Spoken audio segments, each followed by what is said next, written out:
We are going live in. Hang on a We second. are going live.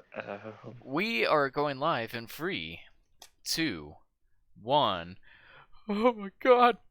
Oh, that's my daughter. She's watching Tuesdays with Moire podcast. Hello, everybody, and welcome to our glorious return and our first episode on Twitch for Tuesdays with Moire.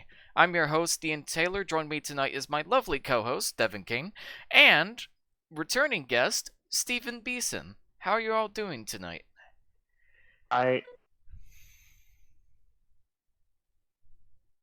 Oh wait, hold on. Are you there? Yep, I'm here. Okay, shit. Okay, because I opened Twitch and I was getting like double the Ian. Oh, yeah, you just got mute the Twitch volume. Okay. Well, speaking of getting double, that's a great segue. Flawless. Flawless. Nice. I am here. I am alive. I am ready to talk about these movies. It's a good day. I'm hearing some. What the hell was that? What the hell? Yeah, I'm sorry. Pardon? Devin, getting some strange sounds on your end. The AI episode is not till next week. Oh. I was trying to play a guitar in my audio device. See if it comes through. I was trying to play some that kind of sound. You are very quiet. Yeah, you're still very quiet. You. Oh no. How about now? That's a lot better. That's a lot better. Hate to say it. A lot better. Yes. Sweet. So if you could keep it around that volume, that would be perfecto. Get you to the same range as us. Now, before we start the podcast, I'd like to Okay. ask Stephen Beeson. There's a snake lady that appeared on your Facebook feed, and apparently yes. your name is labeled onto it. Why don't you tell us a little bit about that? Well, as you know, I make the films, and I have currently completed my next script. It is Paralyzed with Fear, so there's a big snake lady on the on the poster there on my Facebook. And it's about 60 pages right now. Script could be expanded a little bit, but I feel like the meat of the story is there. And I actually talked to a producer today, so hopefully go the indie route. Ooh. Have a nice little 75-minute picture and take it to festivals and have some fun with it. Also, I have another script, Love, Sex, Violence, which seems more apropos for this conversation. And I'll be finishing that one up Definitely. pretty soon, and maybe start working on that one too. We'll see, but always stuff in the works. Nice. And the cover art for your movie, along with the cover art for each of our episodes, are brought to you by the wonderfully talented Devin King. Thanks, Devin. Oh, thanks, Devin. You're the best. You're welcome. We said that The title at the same time. design was done by someone else. I had it a title design originally, but it was rejected by the client. No hard feelings. No, The new none title at design all. is better. I agree. Yeah, my original vision was better. They ruined it. Speaking of, Go go on. It's a very good use of the Iron Maiden font. Yeah, I don't know. I'm hoping that Iron Maiden doesn't sue, because that would suck. Speaking of things that trigger people, our first movie we're talking about is directed by our good old friend Paul Schrader, written and I directed. love him. Yeah, I love him. Too. He's, despite some of the things he's went through, he's written some of the best written movies ever made. First Reformed and Taxi Driver. Love both of them so much, and He's also made things like Dog Eat Dog and that cowboy movie with Lindsay Lohan. What was that? The Canyons. we're talking about his good work here. Yeah, we should do the Canyons on a podcast. All right. When Why I feel not? like losing my humanity, we'll do that on the podcast. right. So Tonight, though, yeah, you want me to go ahead and introduce this one? please do. Spoiler alert if you have not seen Hardcore yet. Yeah. Hardcore. It's a 1979 American film. It is written and directed by Paul Schrader, who, of course, was the writer for Taxi Driver, Raging Bull, First Reformed, as you had mentioned. This stars George C. Scott from Dr. Strangelove, among many other works. You've got Peter Boyle returning from Taxi Driver. Season Hubley, who actually was Kurt Russell's first wife. Thought that was interesting. This is a film that was produced by John Milius of Conan the Barbarian fame. He also did Red Dawn, among others, and this was hardcore. Yeah, so let's jump right in there, guys. Well, first, what's the movie about? Oh, what is it about? Well, that's a good question. It is about George C. Scott. He is a man on the edge. His daughter goes missing, and he's searching for her only to find that she has entered a shady world of underground porn and snuff films and just a whole bunch of bad stuff she's gotten herself into.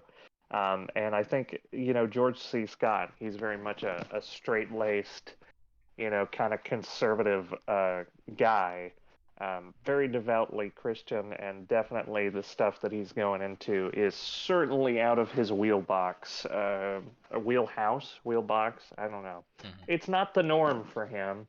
And so that's kind of, that's the picture. That's the premise, I guess. What did you guys think of this one? The kid stays in the picture.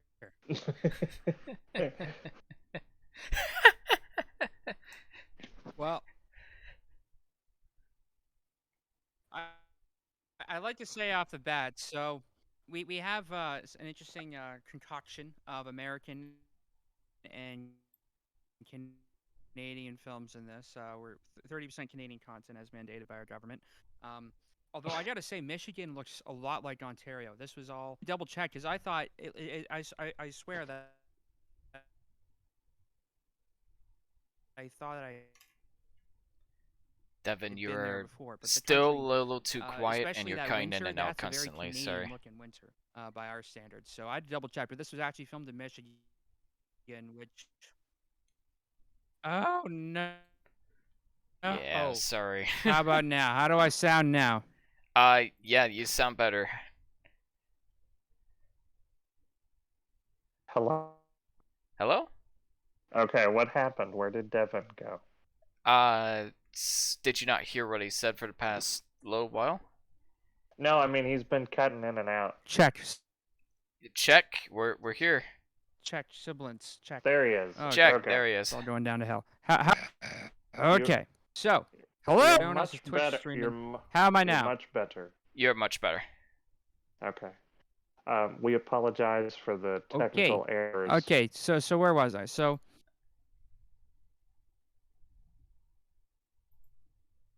Yeah, we're leaving them all in. We're not going to edit any of this shenanigans out. So, when I first saw the opening of this film, I noticed how much Michigan looks like Ontario, just with all the snow. It very much reminds me of all the Ontario winters I've had growing up. So I had to double check because a lot of these films sometimes are filmed up here, but no, that's all in America, all Michigan, and all California. That's where the entirety of this film was shot. And I got to say, it's really fun watching George C. Scott beat up traffickers and pornographers as portrayed in this film. And you can definitely tell that there's some shared DNA between this film and Taxi Driver with Paul Schrader's writing and Yes. directing in this. Definitely. Is this his directorial debut? I believe so. I think it Believe was. it is. It's his first major motion picture at the very least, and you're right about there being so much of Taxi Driver. Some of this film straight up looks like B-roll footage that wasn't used in Taxi Driver. Like when he's driving around in the city and we get all of the different angles of the car and reflective shots of the glass and the snowy weather. I'm just like, this just feels like Taxi Driver. Like I actually had to check and make sure I wasn't watching Taxi Driver. I was like, no, I'm watching Hardcore. That's right. Yeah, and I mean the other film that this actually reminded me of. And when we got into the house, so Oh, okay, go ahead. Go ahead. maybe you're gonna say what I'm gonna say. I was gonna talk about the house and how decked the halls were. It being Oh yeah, Christmas time, so this also falls into the Christmas movies canon with it Shane is. Black's movies. But It is officially I a suddenly just Christmas got movie. into the Christmas spirit watching it. Like it. Oh yeah. That's a. What's the other movie this reminded you of?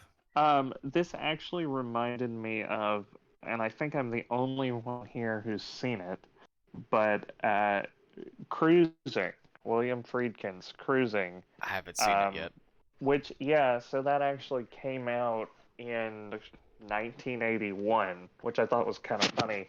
But, Friedkin's Cruising was similar to this in that, Al Pacino, he's kind of this undercover cop, and he's in this very seedy underworld of sex and violence, and you can tell that he's very straight laced, and he's always he's through Cruising you can see that he's very uncomfortable with what he's experiencing, because it's so out of his normal day-to-day sort of life, even as a cop.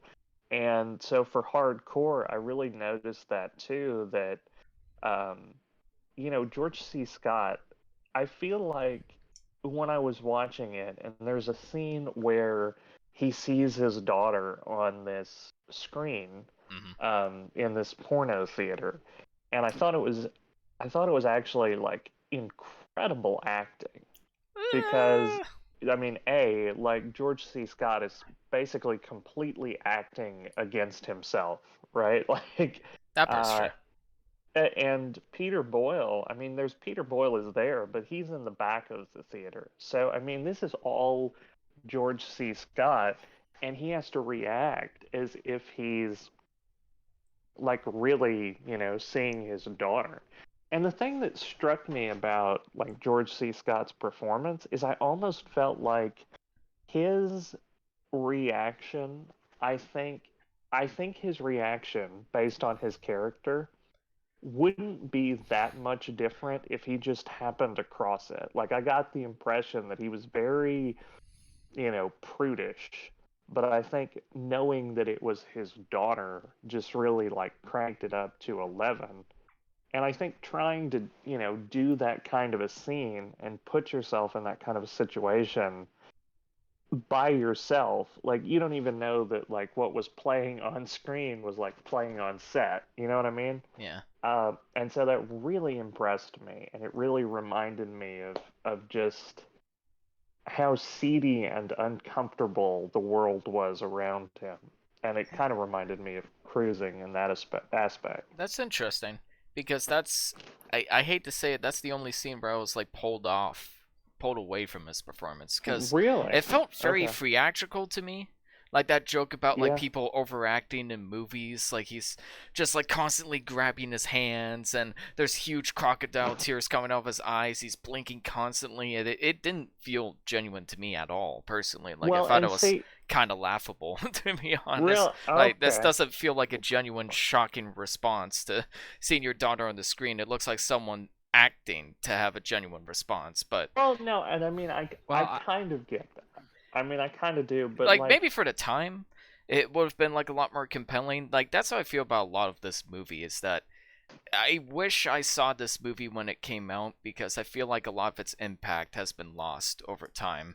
Especially the seedier elements of the movie is oh, you never know what your kids are getting into, the porn industry, man, it's taking over. But we okay, so very much live in a day and age where Ian, yeah.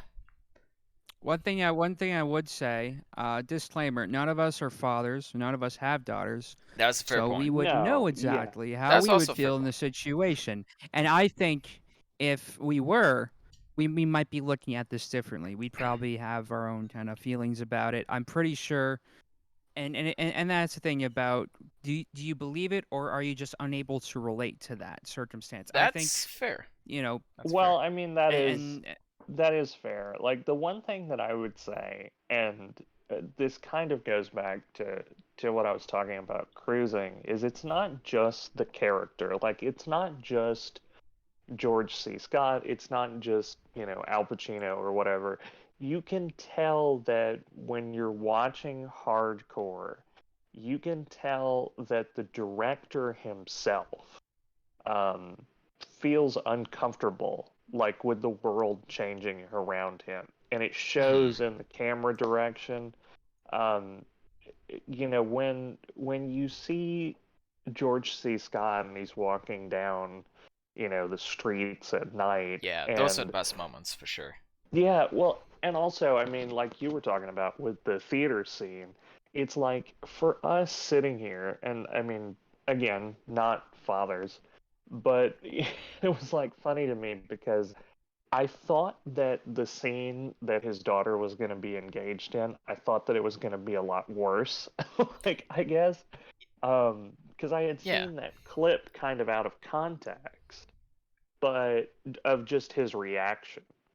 But when I was watching the scene mhm. in context and they show what he's reacting to, it almost looked like a soft core like threesome from like Cinemax or Yeah, whatever. exactly. Like it's And so I Well, right, and so that was something this that is the like thing. I think, you know, well, I think it's most definitely a product of its time.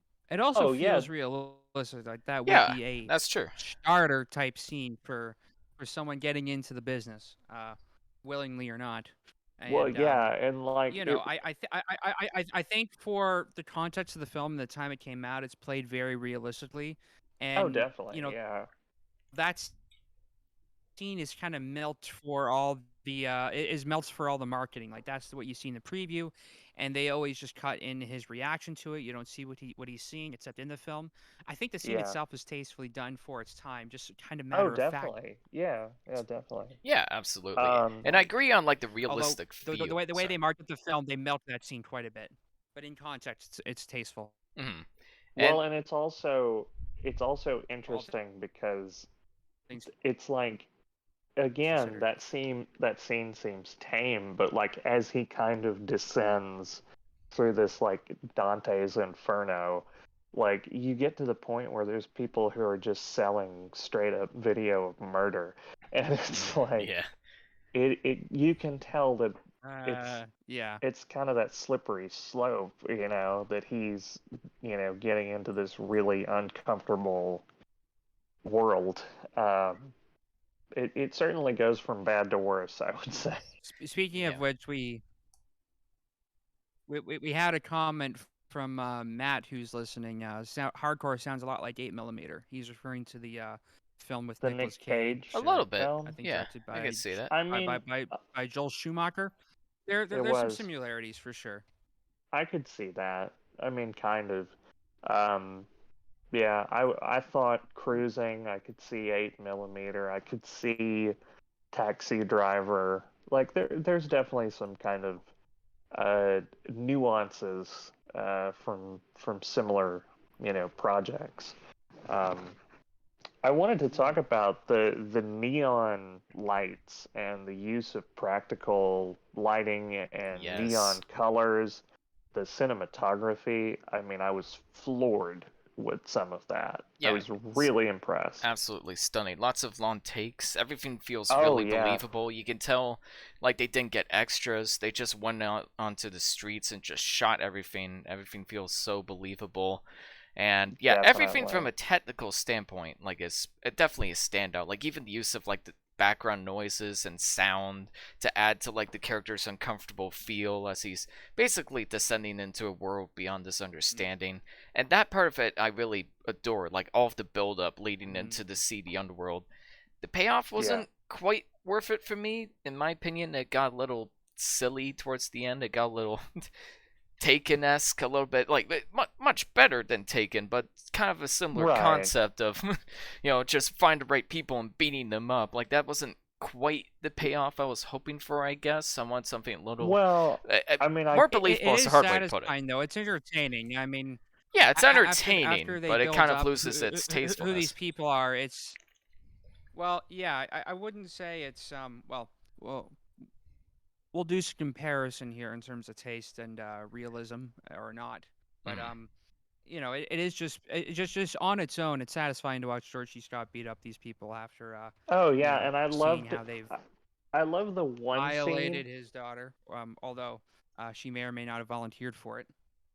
Yeah, I loved particularly there was one scene that I loved where he has to go undercover and audition people for a movie that doesn't exist. That's one of the best there's scenes. one guy, there's one guy who walks in like, I'm Big Dick Black. Like, So, oh my god. And he just has to go like, yep, Yeah. yes. It just made it so awkward, and I mean, it was It's hilarious. also, it's like darkly funny. Like, that's like one of the definitely. genuinely funny parts of the movie. I think like everything. Peter Boyle is actually hilarious.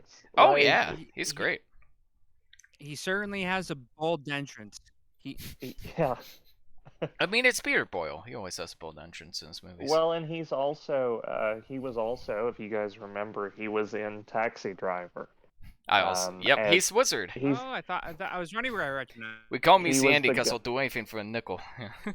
Yeah, he was the guy who gives Robert De Niro the first gun.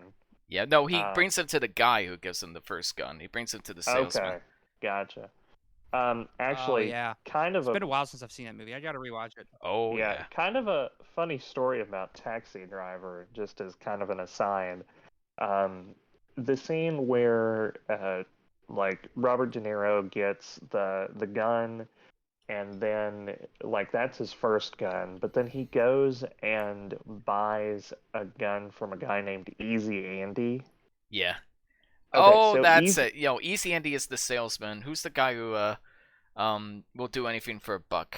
I forget what his name is. It's like, hey, you got change for a quarter? Yeah. No, well, anyway, I think that Peter Boyle gives him the first gun, and then he goes and buys more guns from this guy named Easy Andy. And the story is that Easy Andy was a real like drug dealer and gun dealer in New York that Martin Scorsese somehow got and like come on and be a part of Taxi Driver. And the funny thing is that there's a documentary about Easy Andy. And in the documentary, there's a story that some woman that was under his care or under his protection, I guess, started freaking out and having an interaction from a drug that she had gotten, like an overdose. And he had to jam a needle full of adrenaline into her heart to revive her, which is where Tarantino got the idea for Pulp Fiction. So that does not surprise me at all. It's kind of interesting, yeah. But anyway. Wow. But yeah, you gotta wonder how much of hardcore kind of takes inspiration from that, because so much of it does feel, at least in the first two acts, feels pretty real. And outside the feeder scene, I think George C. Scott is great. I think the parts where he isn't talking, not that the dialogue isn't good, but I think just his awkward stares and the way he just kind of moves around in these extreme environments and stares at people, I think those were like the absolute highlights of the movie. Like, just a great way of building this silent tension that just grows and grows in each scene. It's not so much that he's like wooden, it's just that he's very muted. He doesn't have to say a lot. Yeah, he doesn't have to say a lot because he's just kind of like, you can see it on his face. You know? You can see it on his eyes. Yeah, very impressed. It looks great. Yeah, he does a good job with understating while acting, and that's a huge asset in just having that kind of stone face.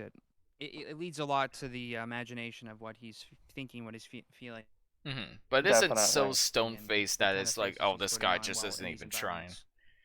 Yeah, I did. Yeah, it's just more subtle. Mm-hmm. Yeah, and I did want to talk about the ending. I So not the kind of what you're describing, like that third act, but that closing line, where Peter Boyle looks at him and he's like, "You can't help her. Go home. You don't belong out here, Pilgrim."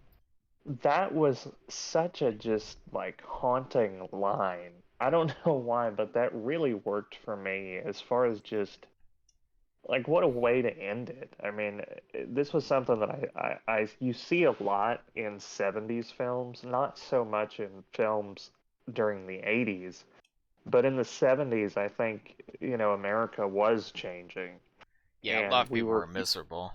Yeah, a and lot that of people were reflected miserable, cinema. and it was very common to have those really just nihilistic, like Dour no endings. country for old men kind of Yeah, I know. Like, ending.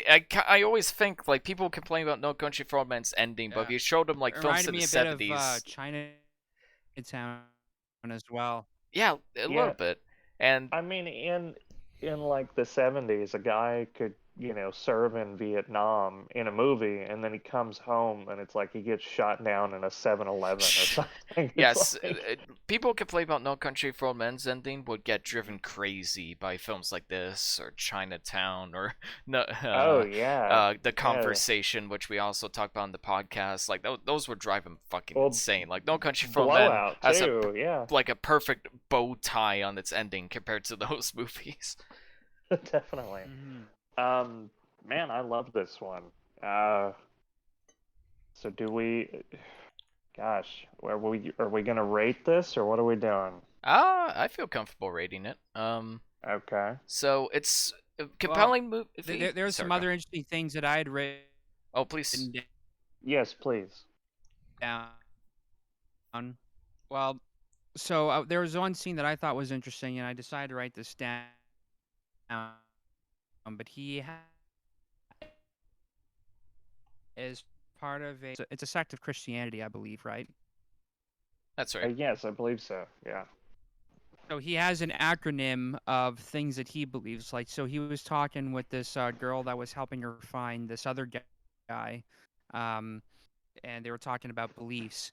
And there's an acronym for the things that he believes. That's TULIP, and to spell out what that stands for again, T is total depravity, meaning all men are evil. Uh, U is unconditional election, meaning God has a select few of people that he likes and are fine, uh, I guess, from the beginning of time. Um, and limited atonement, meaning fierce, irresistible grace, meaning resistance is futile, and, and perseverance of the saints, meaning the elect few can do no wrong, which sounds like some cult shit to me. Not to dispel the religion, but I don't know. I just find it interesting that that's like the source of his belief system, even though I agree with what his character's motives are and I want to see him succeed. There is something to contend about. I feel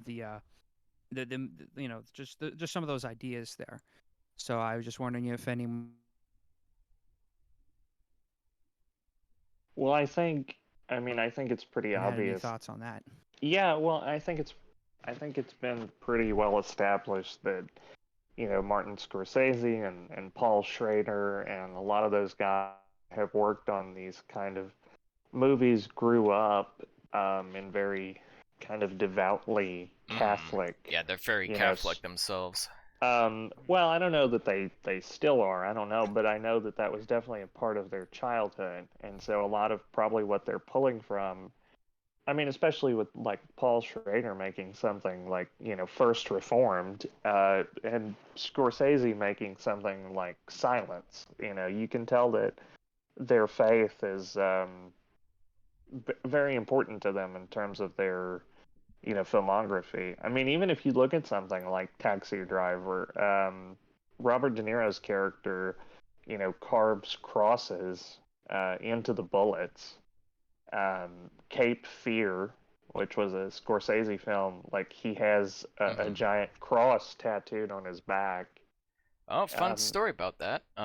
So oh, really? originally Martin Scorsese was going to direct Schindler's List, but he looked Oh, at the script and said, "I don't feel like I'm right for this material."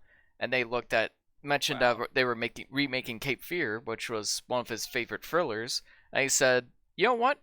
I want to take on Cape Fear. I'm gonna give this to my friend Steven Spielberg."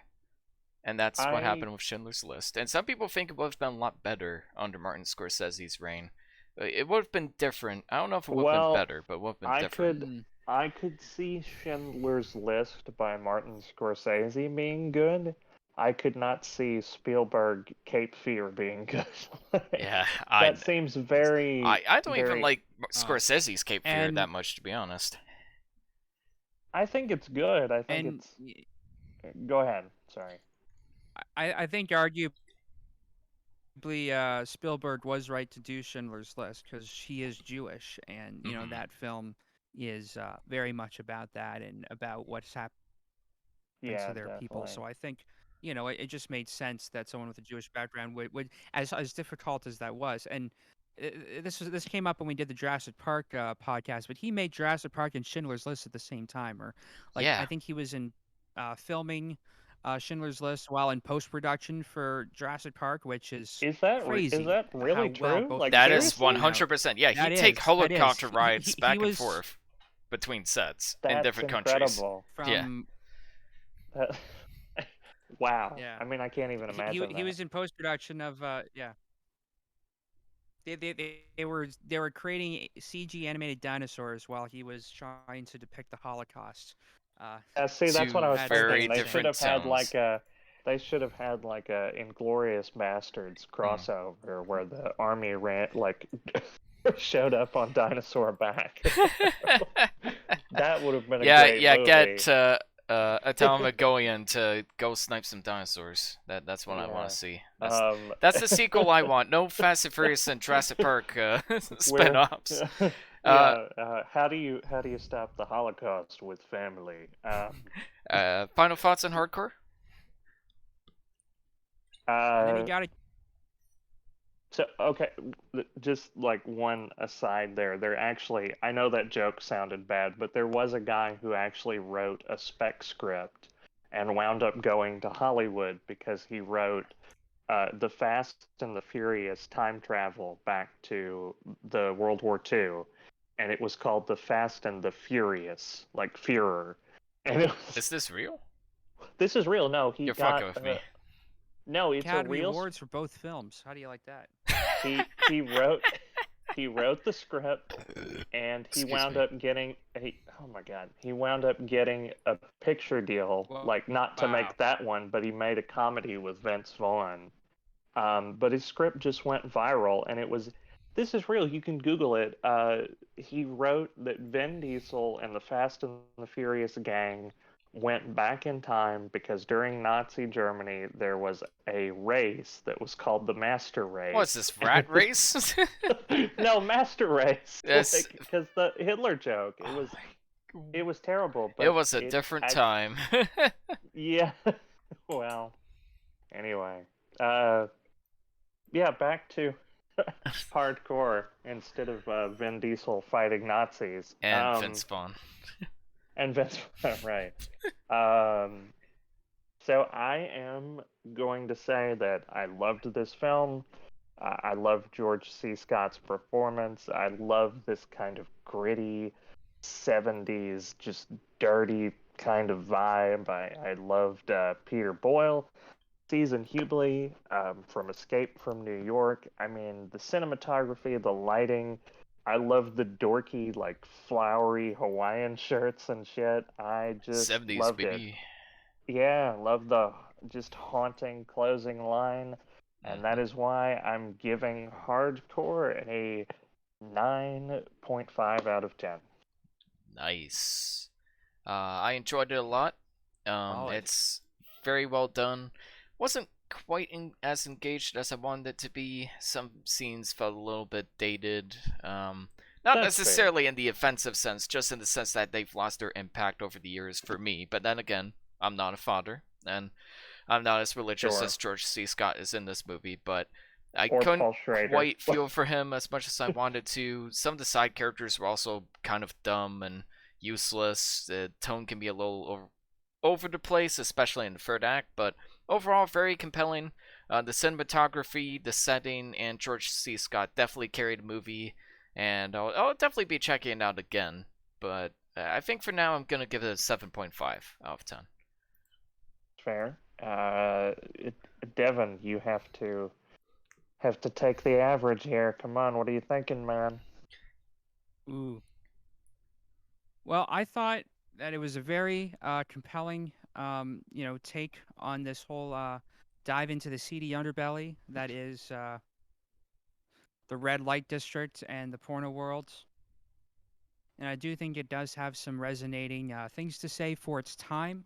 Um, some things don't quite age as well, perhaps, but it was very satisfying to, see George C. Scott plummet his way and beat up some pornographers. Definitely. Although I do think, the look on into this world and how people get into it. I do think it's very nuanced for its time. But I think, times have definitely just changed quite a bit since then. I do think this is a very accurate take on it.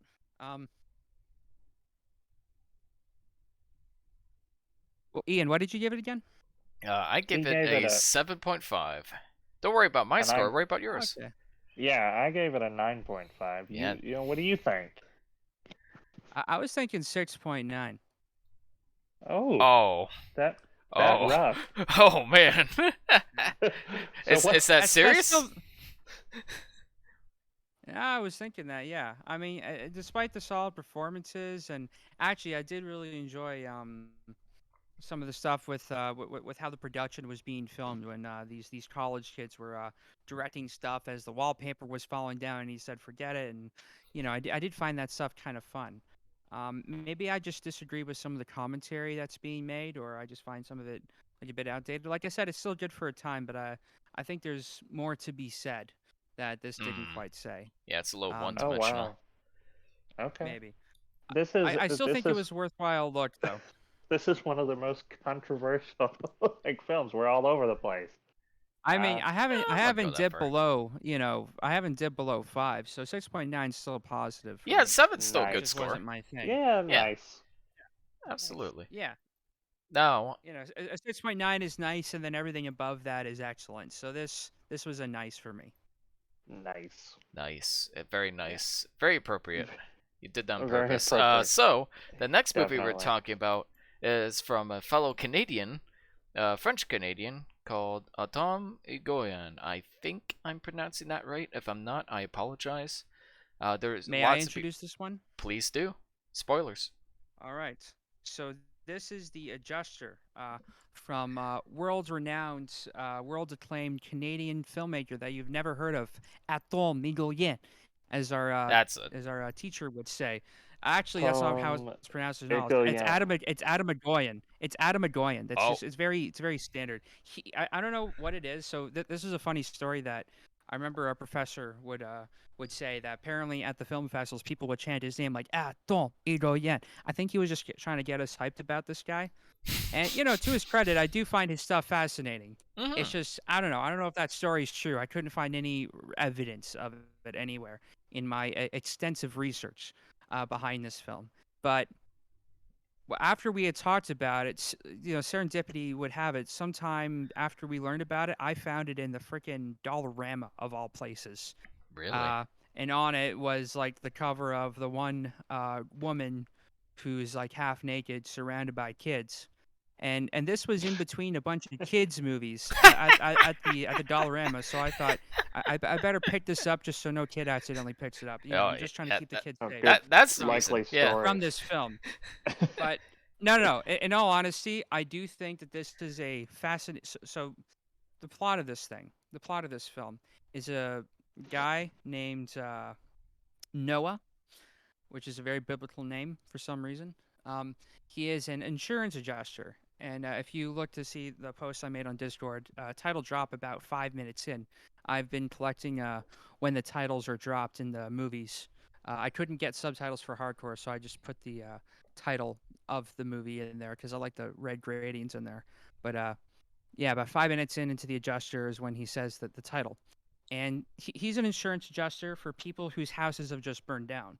Um, And one line that he likes to say to people is, "You may not feel it, but you're in shock."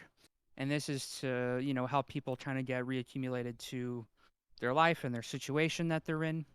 And this guy seems to be really good at his job, a little too good at his job. He likes to go above and beyond for his clients, who he likes to, after all their possessions have been burned down, he itemizes them, gets them to collect whatever record of things that they had just so that he can determine their value. He gets them situated up in a local motel, and he's very good friends with all the motel staff there, and they want to give back to him because he has so many clients that all live together in this motel.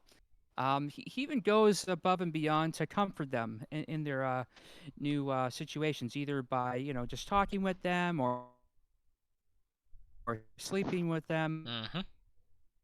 Uh, Yeah, he's just an overall yeah. good guy with no ulterior motives whatsoever. Um, well, here's the interesting thing. It's like he doesn't seem to have any like malintent. He's not calculating, but he goes a little beyond his job quota, which is I don't know. We need an alarm anytime I mention this word. It's a little problematic. Ding ding ding ding. I said. So Elias plays that character. There's another character, uh, played by. If you watch any other Adam Goyan films, you'll see this woman pop up. Oh, uh, Arseny Kanajan. I probably totally Mm. butchered that. That's Adam Goyan's wife, by the way. I think they were just I think it was just girlfriend at this time. But if you watch any more Adam Goyan films, you'll see her pop up all the time because she's married to the guy. She Who was plays this? Herna. Who was she? Um, his wife, who is the media censor. Yeah. So Oh yeah, his yeah, wife okay. is a censor for movies. Uh,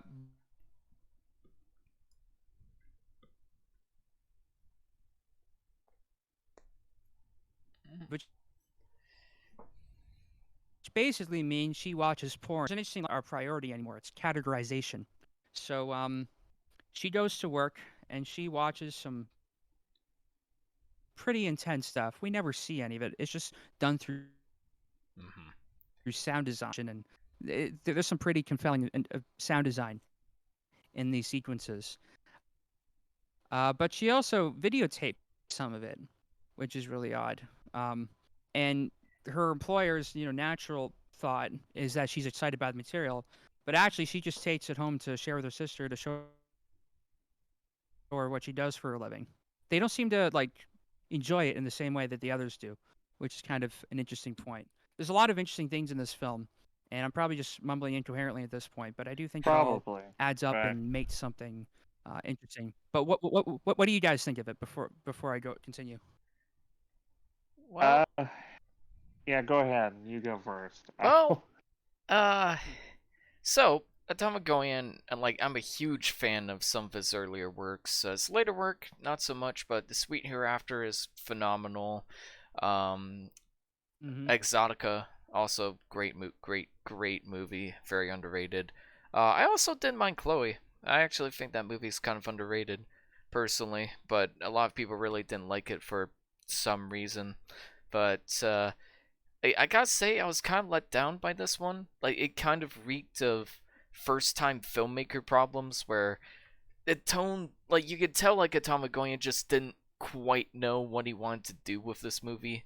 The tone kind of feels all over the place. Like, it feels like it needs to decide between being this, like, realistic satire on, like, abusing tenants and being obsessed with sex, but also this weird kind of Lynchian film where people act in strange ways and people do things like normal people wouldn't normally do, but that's constantly, like, conflicting back and forth, and it kind of feels like he's trying to tackle too many themes at once. Like I said, like, there's themes of like capitalism, abusing your tenants, the rich versus the poor, like the obsession with sex in the workplace, the loss of love in a relationship and having to compensate for it elsewhere.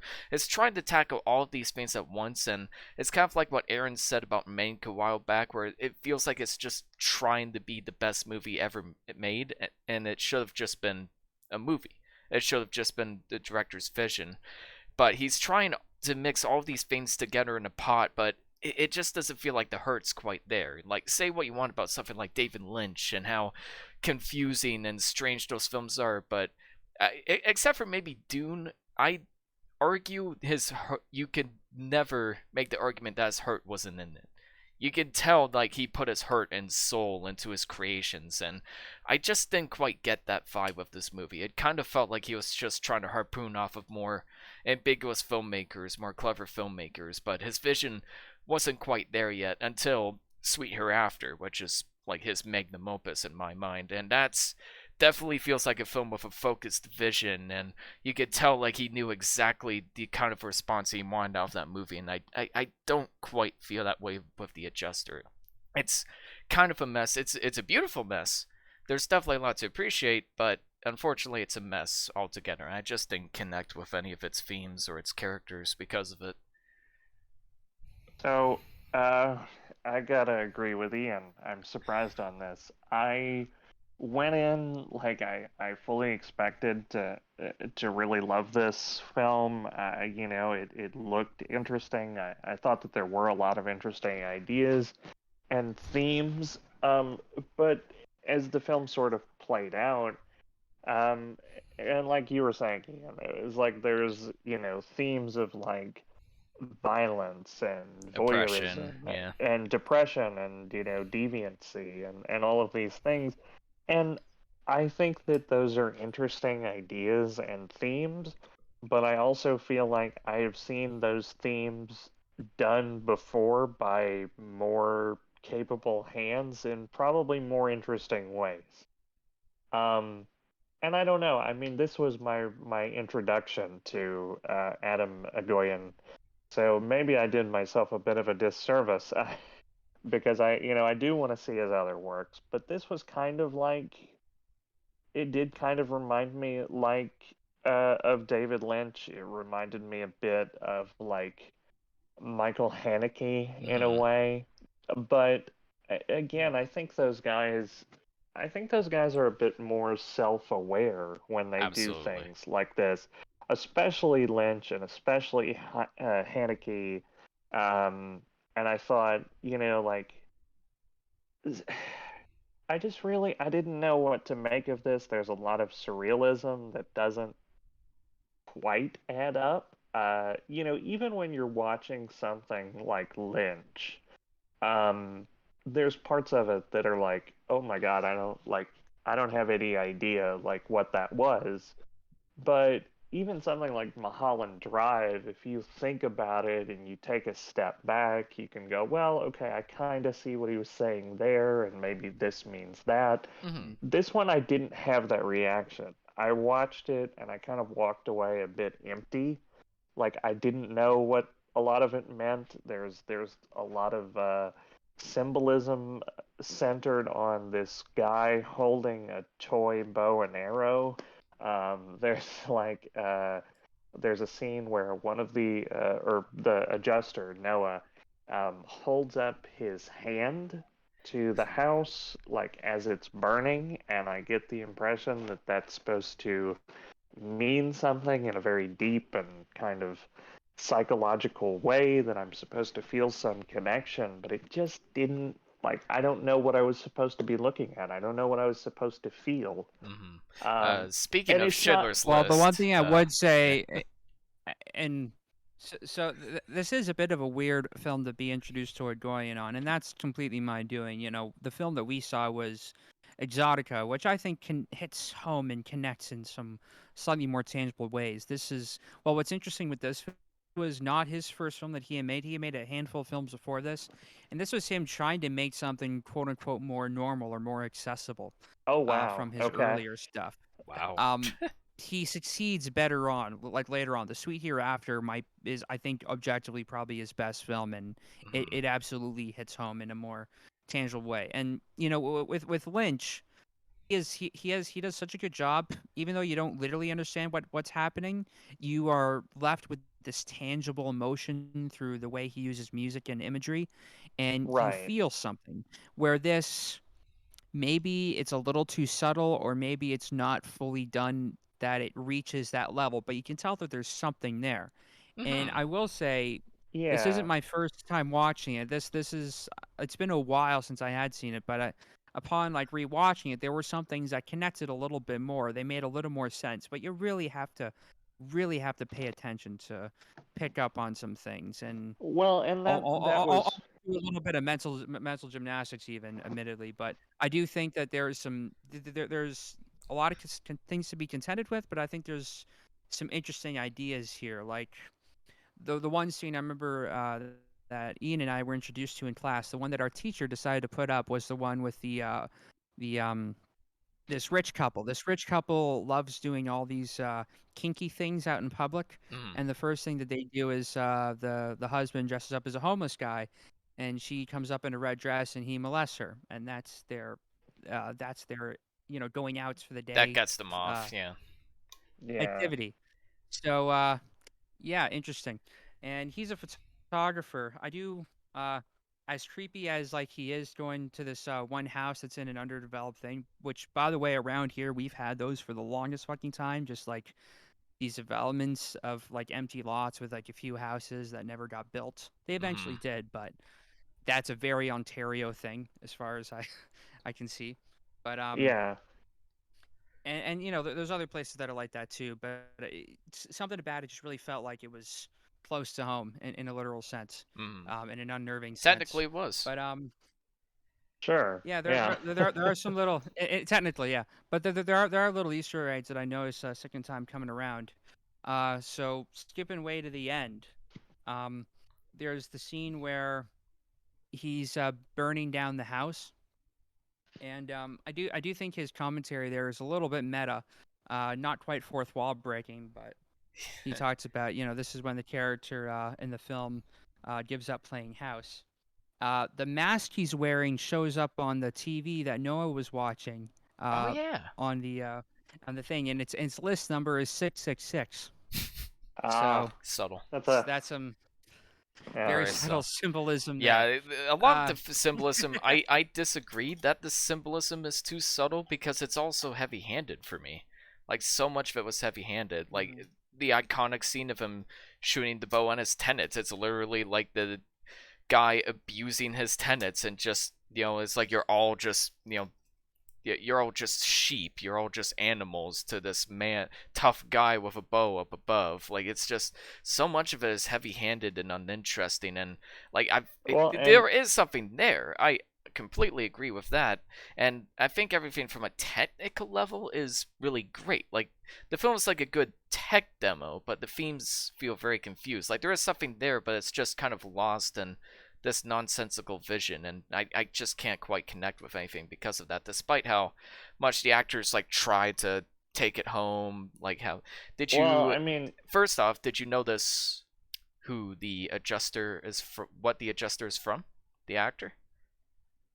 no, I had He's no from clue. a little masterpiece, Terrence Malick's only good film, The Thin Red Line.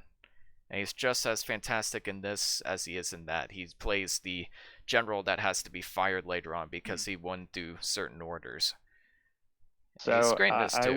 would disagree and say that Terrence Malick has at least one other good film, which I would say is Badlands. But I gave it a Yeah, chance, but uh, I like Badlands. yeah, Badlands Badlands is was great. pretty good. yeah, a I lot of like people love it. Badlands.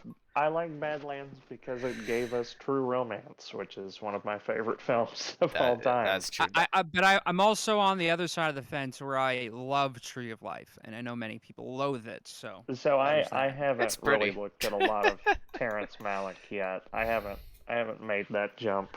Yeah. No, I mean, the adjuster, and when I said, that I wasn't quite sure of like what to make of the symbolism, it's not just that like I'm not expecting him to like hold my hand or anything, but it's also like some of it just comes across as kind of weird for the sake of it. Yeah. And Absolutely. it's like, and I don't know, like some of these actors, I wasn't really convinced of their performances. I didn't know kind of where they were coming from. It was like the acting was trying to be in the style of David Lynch. And Hmm. I think what Lynch does, with his I'm laughing at Matt posted. I posted Fast and the Furious GoFundMe from Jordan Van Nina in the chat. I wound up tracking that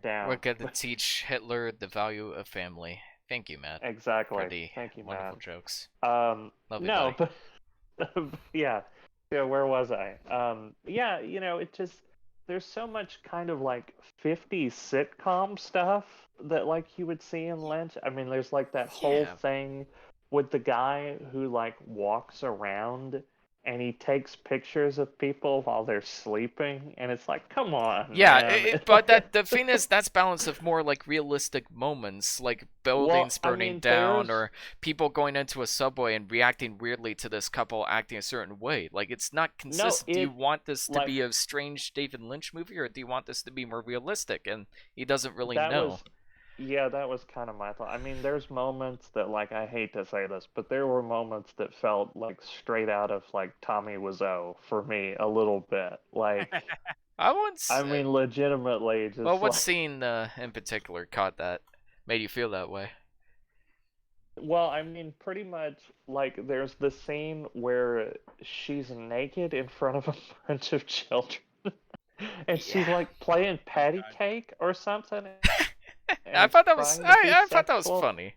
I thought that was I like mean, darkly funny. it's so weird though. And then it took me like But this again, movie it's is out of place, yeah. it's so slow and it's like so like there's long periods of just nothing happening. And it Yeah. actually took I, me I I disagree the with that, but the anyway. pacing is terrible. Like I remember there's It's one terrible at scene points. I think it gets better towards the end, but probably, but I remember the other scene where the guy like she's out there doing like a cheerleading routine and it was like it's just like what are we doing? yeah, Like, what's the satire here, you know? Like, oh, it's just trying to yeah, be weird and goofy again. it's just weird. Well, I could go into a whole rant on what I think some of the meta commentary is, but admittedly, I'd probably be grasping for straws. There are some things that I just thought worked for me in this film, like the way Bubba's kind of describing um, his vision of what to do with this house, even though it's all for some kink bullshit. It is the kind of stuff that directors go through, and maybe there is some self-awareness or self-commentary there. Yeah. Um, and him being curious about looking into people's houses and wondering what their lives are like, there is something to that. And it was also funny when he's sitting out on the back porch and the sister and the son are out on the swing set. It reminded me a little bit of the setup in Beetlejuice when they're out in that part of the house that's been opened up. I don't know. I could They're see that. just like a large guy sitting with this open field. I don't know. Yeah. Maybe, I yeah. and I don't want to be too harsh on the movie because I think there is a lot to It appreciate subconsciously still. made me think of Beetlejuice, Yeah, I just mean, just I with the don't. setup. But I don't Yeah. know. It's very ponderous. It's very philosophical, and this is kind of an attitude with like Canadian films versus American films. American films are very sure and very direct. Like they have a very clear point, a very clear direction. Where I don't know, a lot of Canadian films like this, or at least from Adam McGowan, they're more so ponderous. It's kind of like an open world of thought. I don't know how to describe it, but Oh, that's a it's good way just of kind of a putting it. different approach to filmmaking.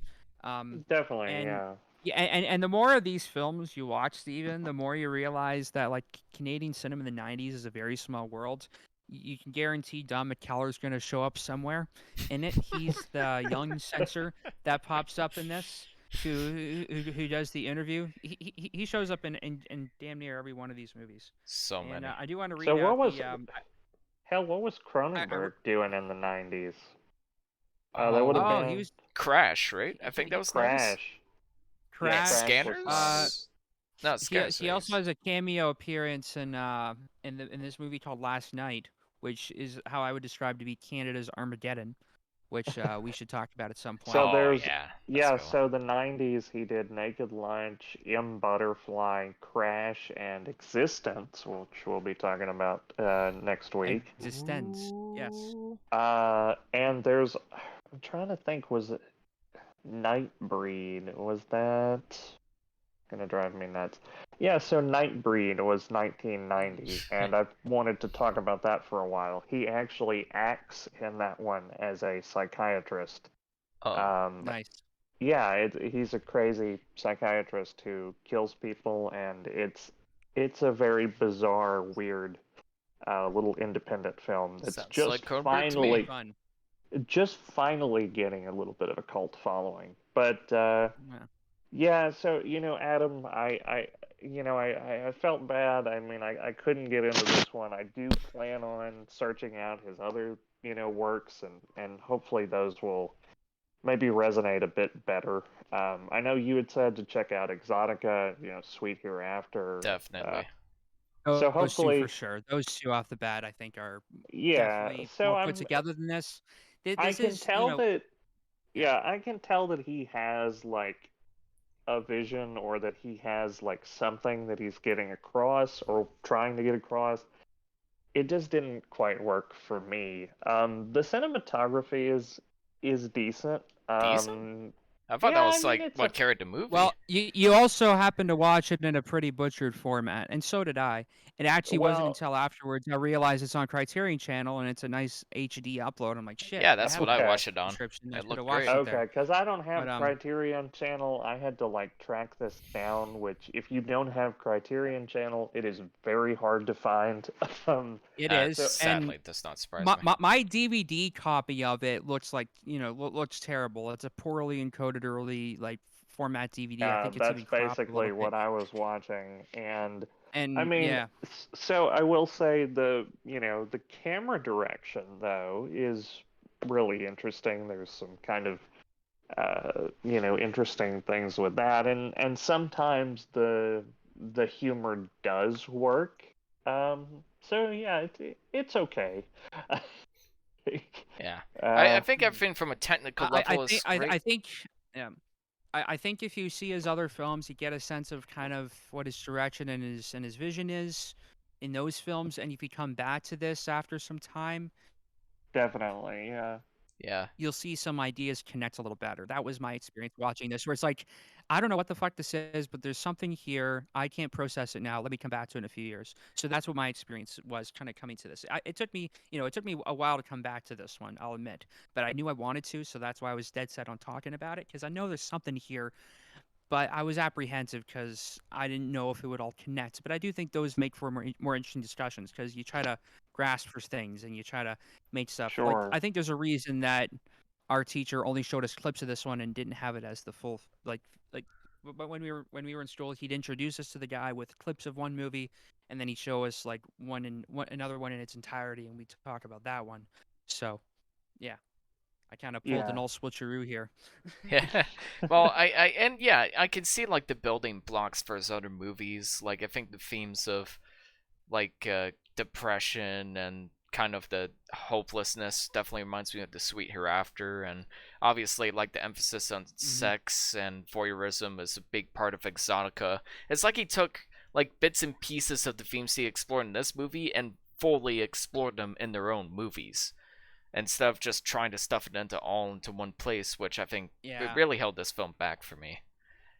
One I could. surprise that on my DVD copy of this, there is a short film that he put out, I think just a little bit after this one came out, called En Passant, or Passing Through, or In Passing, I think it's sometimes translated as. And I think his style works brilliantly in a short form. Like, I'm not going to spoil anything about it, but you'll see a lot of the same kind of actors in this, because again, he works with a lot of the same people. But I think it's mostly just told through visuals and some voiceover. But I think that was a very compelling short. That was actually my biggest takeaway watching it, was finding that special feature. And Yeah. I'll link the Vimeo link to it, but I recommend seeing this short, because I think his style works really well in this 15-minute format. Yeah. Definitely. So, what would you guys give the Adjuster out of 10? I'll let you guys go first. I'm fighting between a 6.5 and a 6, but I unfortunately think I'm gonna go with a 6 for now. There is something there. It's beautifully shot, great music choices, some interesting symbolism here and there. I thought the main performance was great, even if some of the extras were trying a little too hard to go for that, Lynch vibe without pulling it off, and just ends up feeling awkward in the process. But overall the film feels really jumbled and confused, and it should have just picked one or two themes instead of going for a whole bunch of different ones at once. And none of the satire really stuck with me. It was either like way too on the nose or way too subtle to even notice it in the first place, and I just wasn't engaged enough in the story to care, honestly. So I hate to say it, but 6 out of 10, and that's probably being a bit generous. Well, I will say that like I said, this didn't, quite work for me. I'm still gonna go back and give Atom Egoyan another chance, and Please do. hopefully he can win me over. This one was probably not a great introduction. I don't feel comfortable giving it a 6 or a 6.9, so I will give it half of a 6.9 and give it a 3.4. Um, that's Oh, that's shit! probably the best. That's the best I can do, guys. It didn't connect with me, and I'm sorry. It's all good, man. What about you, Devin? Fair enough, but it does stink. I can smell that. I can smell that from here. Ugh. I'm sorry. I'm sorry. I tried, guys. You dropped a doozy on us. You had to. Oh, Oof. Had to happen Just, eventually. just don't get First that Parasite, shit now near the a fan. Adjuster, Holy you shit. fuck. well, Oh, no, God. didn't I give the Adjuster? Didn't I give that like a 6 or a 7? No, you gave Parasite a 6 or a 7. The Adjuster, you just Yeah, gave a 3.4. I'm sorry. You I are know no fun. people like. I'm sorry. No, it's fine. Why don't I'm you just go fucking shit with in you. the corner where I'm that just belongs? fucking with you, man. Ian gave Dragged Across Concrete like a 4. Oh, I know. Like, I'm just you shitting on you, hate man. fun. Nah, I'm just shitting on you, man. It's all good. Oh my Alright. god. Devin, Okay. take it home. Yeah. It just edges on pretentious. I'll give you that. A little bit. He leans a little more into pretentious with his later films, but his films that he does excellent on are excellent.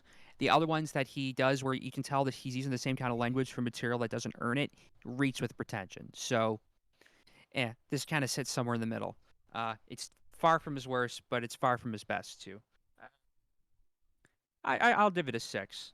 As much as I personally enjoy it, like I was gonna say 6.9, but with all these things considered, as much as I love some of the ideas in this, and this is the film I was advocating for, I would give it a 6 just to try to balance things out a little bit. I did want to read out the ratings system that they mentioned in the film that I thought was interesting and worth repeating. The letters that they have: A, which is violence, torture, crime, cruelty, horror, and human degradation. B, physical abuse of human beings for sexual gratification. C, someone appearing under 16. 1, nude or partial, or 2, in an explicitly sexual context. Uh, D, urination, defecation, or vomiting. H, animal abuse. And G, we'll never know because they never said. It contained none of these things, so 0 out of 10. Disappointed. I contain some of them. So that's actually an interesting segue there because I want to see if I can find it, but It's actually, time. Sorry, no, you do it. Do a segue. oh, Do the thing. no, it's not necessarily a segue into the next thing, but this was kind of an interesting note about what Devin was talking about with the censors. So the Attorney General in 2005 during the Bush administration here in the United States, he made apparently there was a list made that you couldn't like I don't know exactly how that it worked. I mean, this was obviously before I was even 13 years old, but George Bush had his administration had drawn up this entire list of things that were illegal to be in porn. And so you can find that list somewhere on the internet. I can't find it now, but it's kind of interesting to see how things have changed because a lot of those things were you couldn't have them on the box, you couldn't have them like openly advertised. it was a very weird sort of thing, and there was like, as you scrolled down through the list, it got weirder and weirder, and like, like who would want to buy that anyway? uh, anyway, what a story, Mark. What Um, a story, Mark. uh, the Speaking of nice her. guys. The Nice Guys. I'll take this one Yeah, on. Spoiler alert, it only came out a few years ago compared to the other movies, so again, spoilers. You have sure. been warned. So, this is a Shane Black joint who directed such great films like Kiss Kiss Bane Bane. He wrote the first two Lethal Weapon movies. He directed The Predator, which I want to fight that movie, but that's an argument for another day. So much behind the scenes drama in that movie. Seriously, look up the behind the scenes drama. It's way more interesting than the movie. But The Nice Guys takes place in 70s Los Angeles, where violence is prime and the porn industry is booming.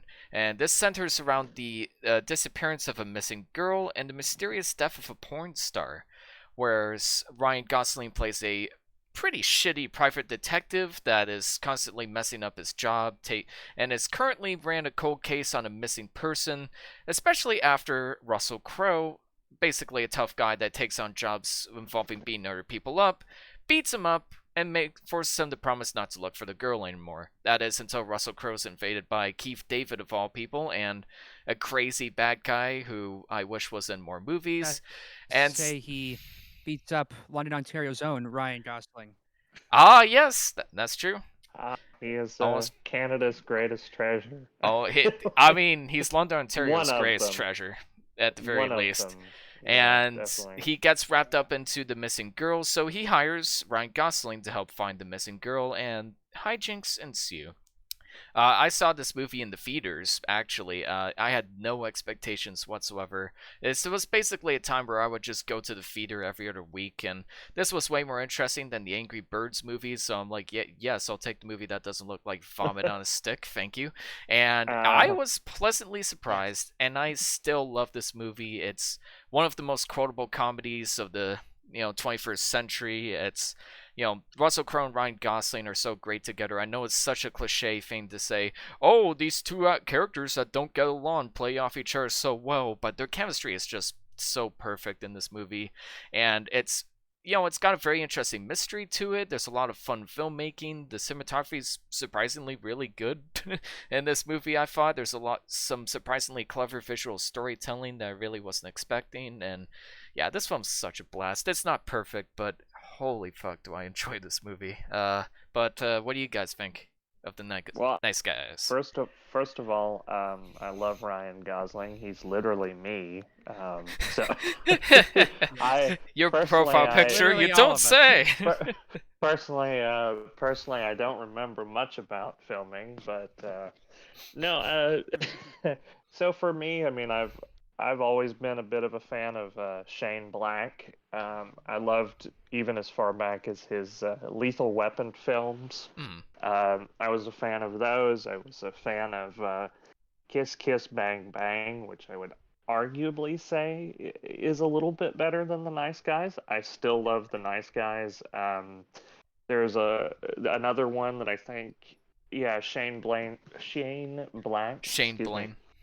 Shane Black, no, Shane Black wrote called The Long Kiss Goodnight. That's kind of an underrated gem. I like that. I love Shane Black's humor. I love this kind of buddy cop. God, I can't even talk. Buddy cop. Buddy cop kind of style of humor. It was something that was definitely an influence. Even when I wrote my short film, Hopeless Romantic, just that kind of back and forth dialogue, and people that were at odds or from two different walks of life, and they kind of come together and they have to work things out. I think he's an incredible talent.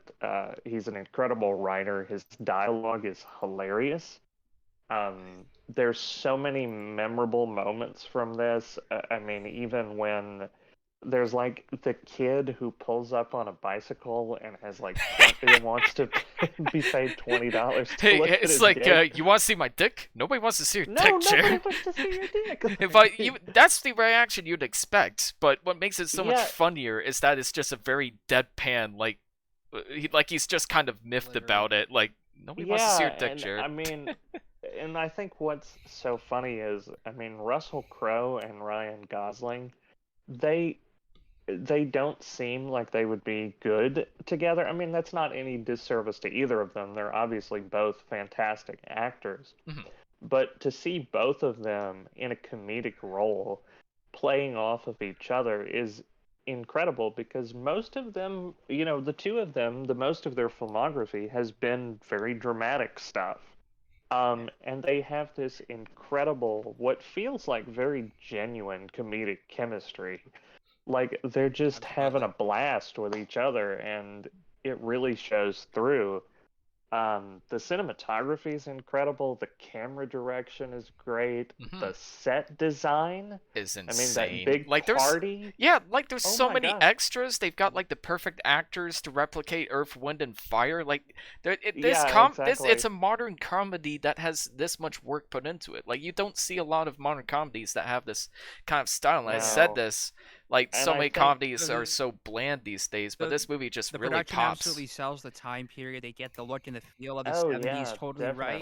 definitely. You know, There's even like that putting this huge. back right after hardcore.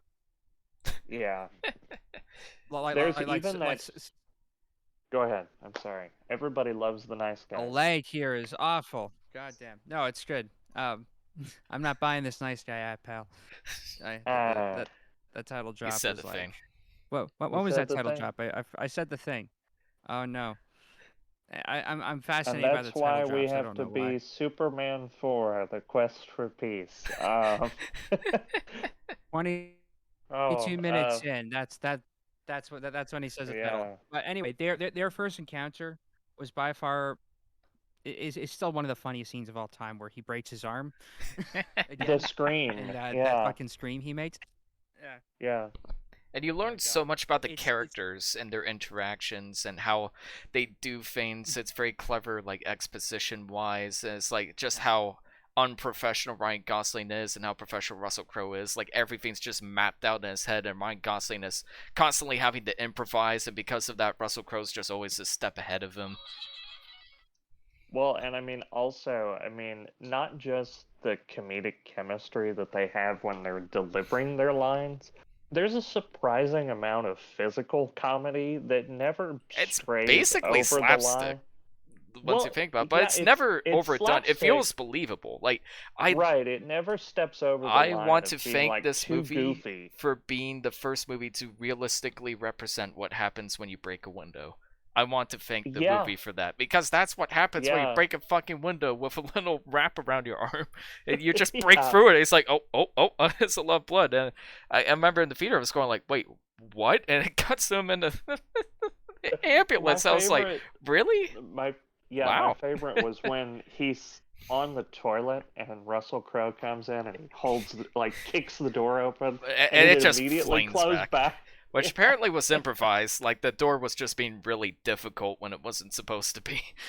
I mean, but that goes into like how much It works chemistry they for that have scene together. beautifully.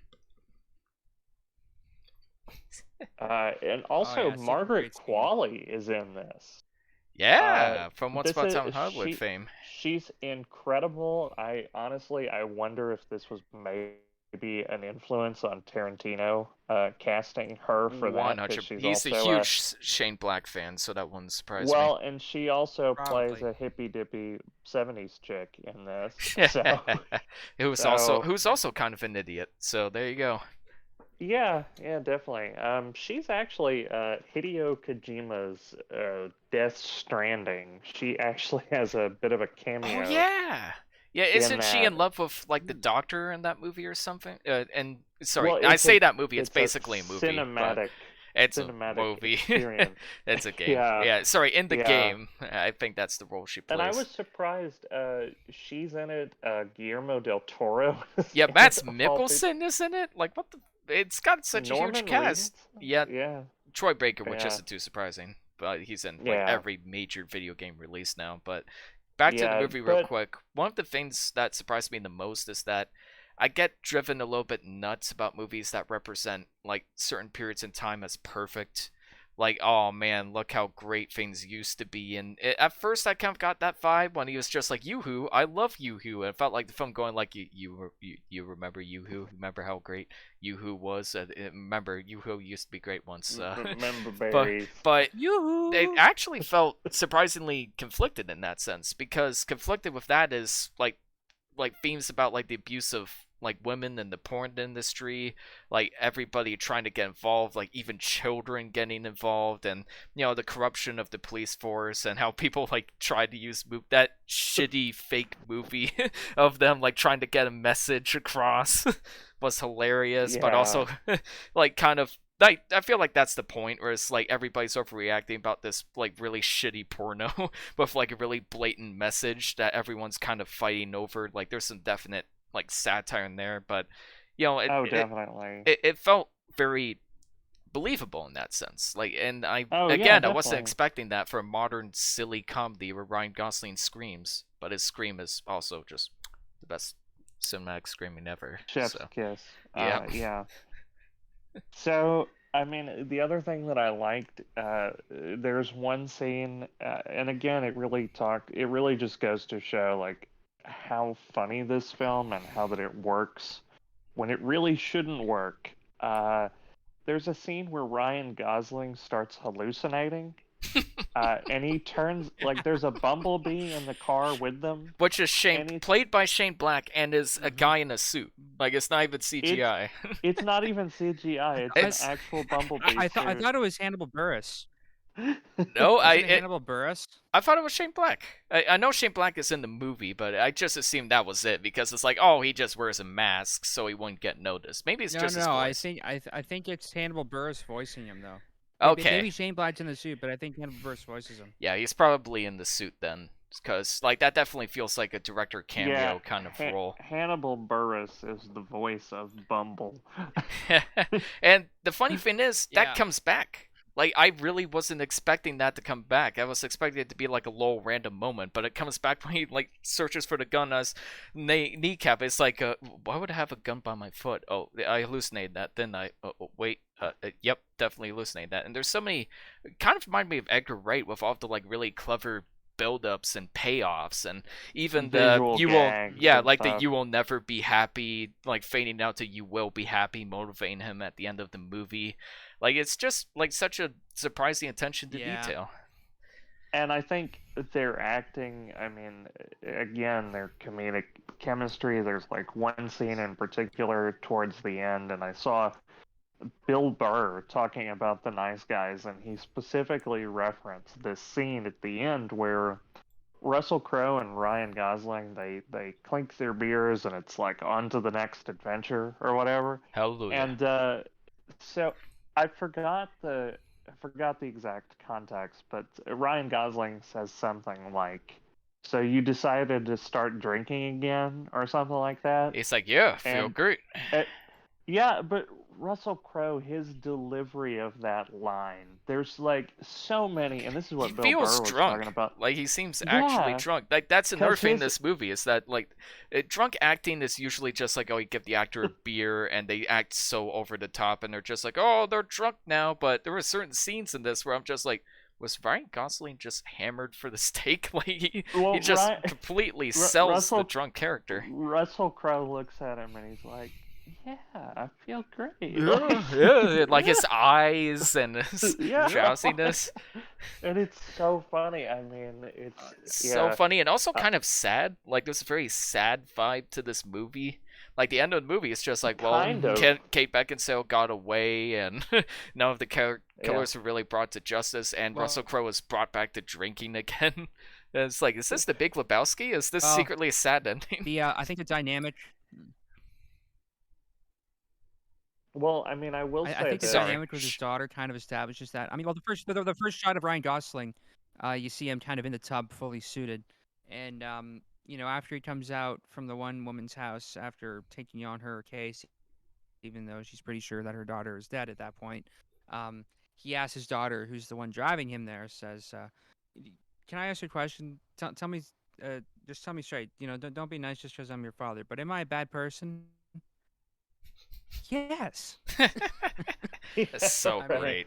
it's sad, but goddamn hilarious at the same time. Yeah, it strikes that I perfect would balance Delivery. of like tragic comedy, where So I like would it has a lot of correct. heart to it, but it also doesn't take itself too seriously. Definitely. I would correct one thing. You said Kate Beckinsale. That is No, not that's not correct. Kate Beckinsale. Sorry, Kim Basinger. Basinger. Yeah, Basinger? Yeah, to the quote girl Family from Guy, Kate LA There's Kim. a Confidential. Yeah, Yeah, that and there's a Confidential. similar number of syllables, so I can give you that. I Yeah. did remember finally though. There was a funny story that I wanted to recall. So when Ian and I started this podcast, we didn't know how to record anything. So the very first episode was probably something we'll have to redo at some point because it was never actually recorded. But for some reason we decided to cover Phantom Thread and the other guys. But I misheard them, or I just didn't see the Hey. movie. But I saw the nice guys instead.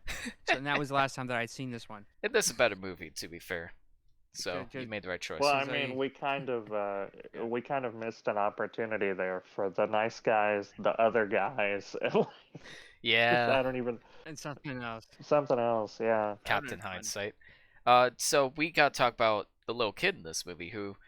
Normally, I hate the trope of this kid is saying adult things. Isn't that hilarious? They're saying adult things, but they're a kid and they aren't adults at all. Isn't that silly?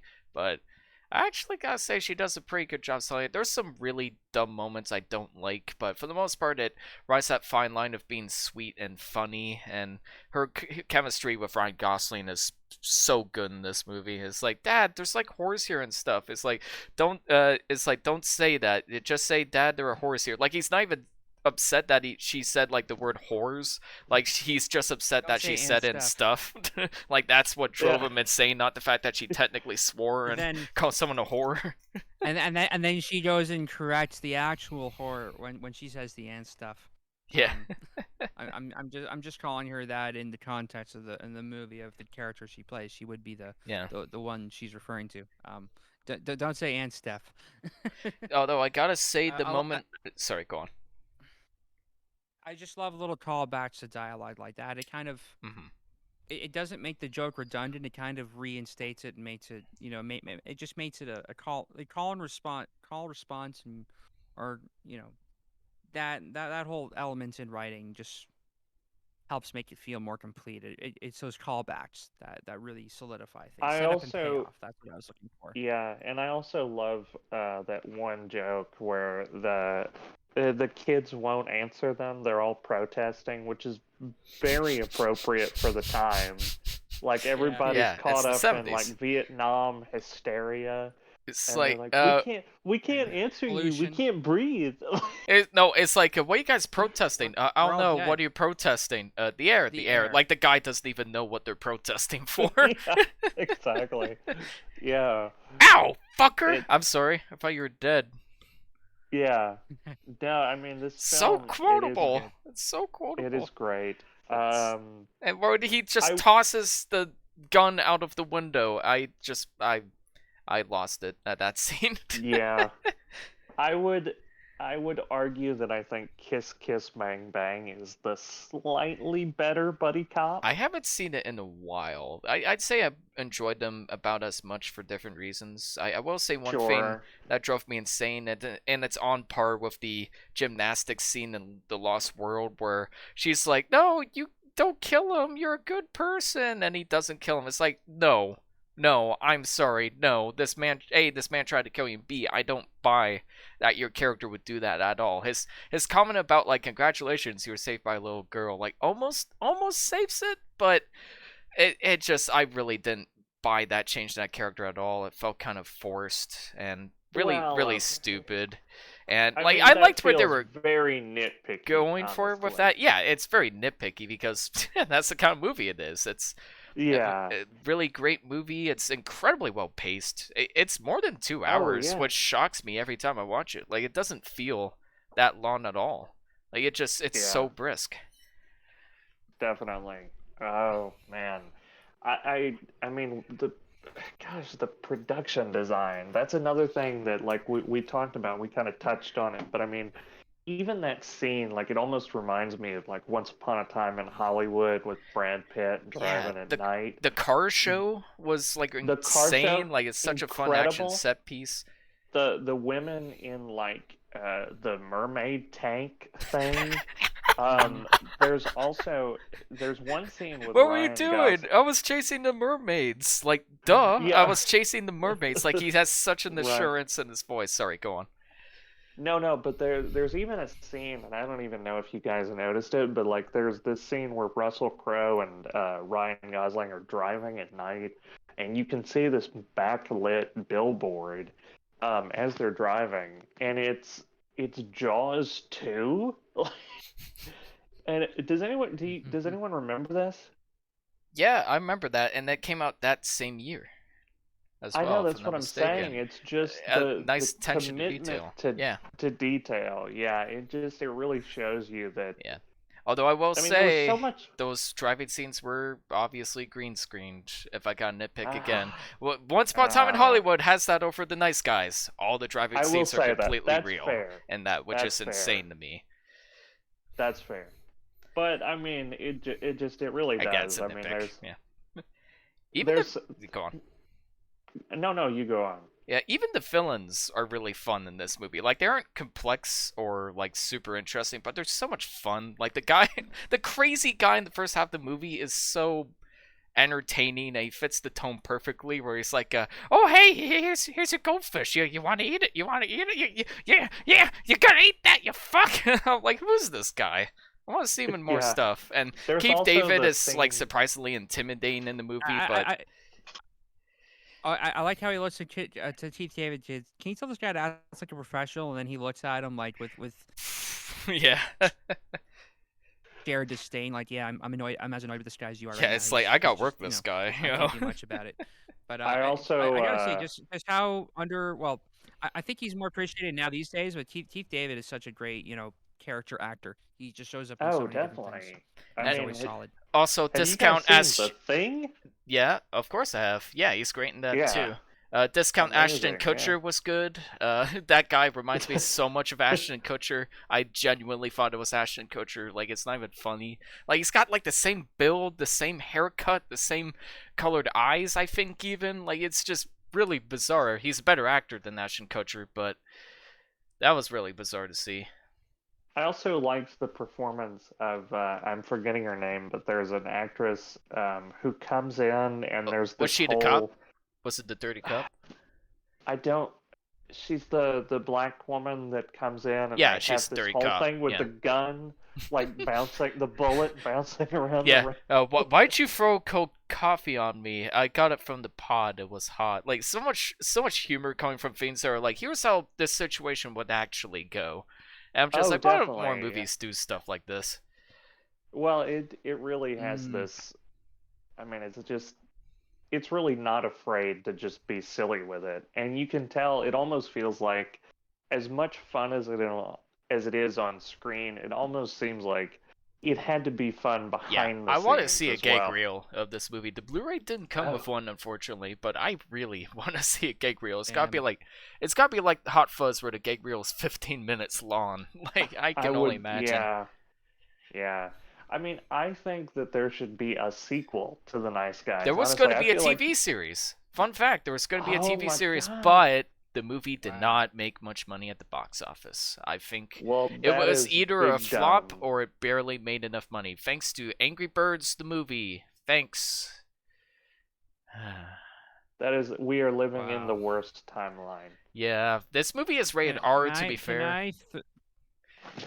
Can I just like throw a bird at the Angry Bird movie and dismantle it, or is it not work that way? I don't- It's I wish too things were simple. So easy. They're making a third one, which It is. saddens me. Another They're making God. another one. Angry Birds? Yeah, we already had a sequel, which is bad enough, but unfortunately that movie made money too, and we're getting a third one. Was Boss Baby 2 not bad enough? Do you need to torture us even more? We're trying to get good animated movies out there, but you're just constantly Yeah. holding us back. Well, and there's also been like 4 Toy Stories, and Yeah. hot take, Toy Story 3 was just a remake of Toy Story 2. Ooh, that is a hot take. Um, I do love Toy if Story you 3, actually, but I don't no, know if I like it as much as the first two, but no, that's think interesting. about it. The prospector, Mhm. that's Lotso hugging Bear. I mean, like, It's a there's so many, similar twist. I'd argue who there's was so exposed many less early, though. similarities. Yeah. Yeah, I can Well, kind of see it now that you mention yeah, it. the more that you think You're about not it, the wrong. more Yeah, it'll make sense. that's true. Uh, And Toy Story 4 harpoons a lot off of Toy Story 2 Mhm. as well, so that's I fair. haven't even seen Toy Story 4. I I like saw it a the lot, third one. but it Yeah. lost to Klaus, which I thought was a much better animated movie that year. Huh. Well, The Nice Guys. Yeah, How nice do we think it is? I think it's super nice. My heart says a 9, my brain says a 8.5, so I'm gonna go in the middle and give it a nice 8.7 out of 10. Ooh. People are gonna freak out at me for giving it a higher score than a George C. Scott film and a Tom McGowan movie, but yeah, it's not just an amazing comedy, it's just an amazing film in general. It's incredible production design, great performances, excellent cast, really interesting mystery, and it has so much heart to it. Like, it strikes that perfect balance of being a tragic comedy without going too far on either end. And it just works Definitely. so well. And if we ever do get a TV show, these two actors have to come back. Do not cast anyone else, because it just Oh, wouldn't yeah. work nearly as well. No, But definitely. yeah, 8.7 out of 10. I love this movie. It's got its issues. I don't care. It's great. It's one of the best movies of 2016. Fight me. Devin, what are you thinking, man? Well, first of all, I'd like to adjust my score for the adjuster that I said earlier. I think I petered out and gave it a 6. I'm gonna bump that up to a 6.9 because there is more to meets the eye with that movie. Um, Okay, Fair enough. that's fair. you might have to adjust your expectations going into it. I've been wanting Oh, to. I've been right. sitting on that pun, and now I'm sick of it already. But you might have noticed a small tidbit with that movie. That another insurance adjuster who looked surprisingly like the other guy shows up, and it's like the cycle repeating itself. So it's there's something to glean from rewatch value. That said, I will say The Nice Guys has much better rewatch value just for sheer entertainment. Adjusters more intellectual, boring, and pretentious. Worth watching. But The Nice Guys, definitely, it's a good time anytime that I put it on. It's easily one of those like guilty. It's not even a guilty pleasure. It's just a pleasurable experience through and through, up and down the shaft. Um, there was a post I made earlier um, about comfort movies, and one of my biggest comfort movies would be something like Galaxy Quest. This easily fits into that. Like, this is just a movie, and it's not too often that I can say that I'm comfortable watching a movie about the porn industry with my family. Uh, it's because I mean, there's a fair few titties in here, but just kind of That's peripheral eye candy a for a moderate good amount story. of yeah. Yeah, just the Of right amount. TNA, of TNA, but it's like it's not gratuitous. It feels just like It's it would tasteful. be there, and it's tastefully You implemented watch it for TNA. the And articles.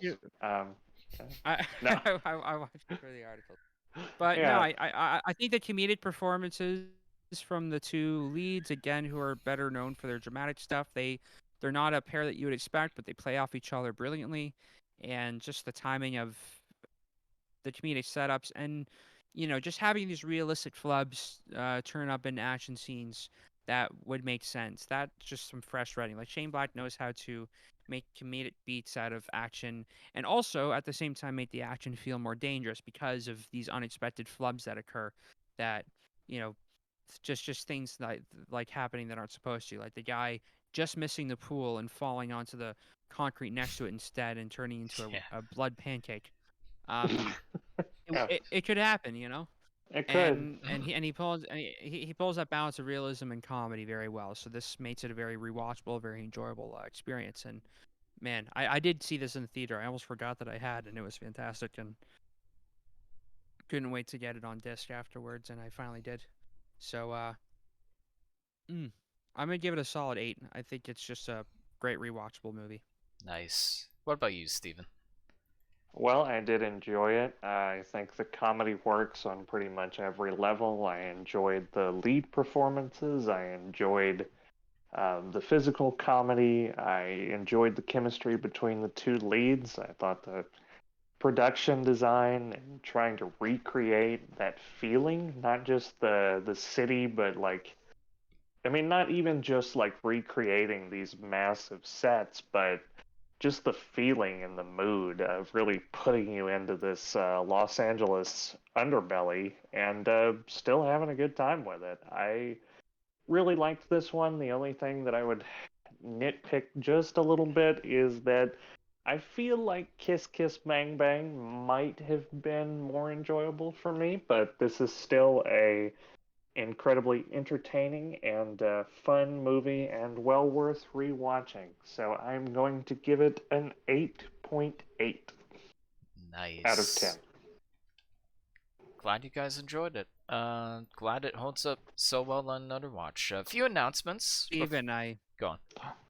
Well, I just want to ask Steven a question. How upset are you that we talked about the Adjuster instead of Boogie Nights for this episode? Oh my god, I wanted to talk about Boogie Nights so bad because Boogie Nights, like, I could talk about Boogie Nights for like hours. I loved Boogie Nights. I have all the like, I'm very well versed on like the history of Boogie Nights, like the casting, the like I've read so much about that. I've talked to people who worked on Boogie Nights. Like this could have been so much of a better episode. Wow. We could have talked about Oof. the Citizen Kane of porn movies. I mean, you're not wrong.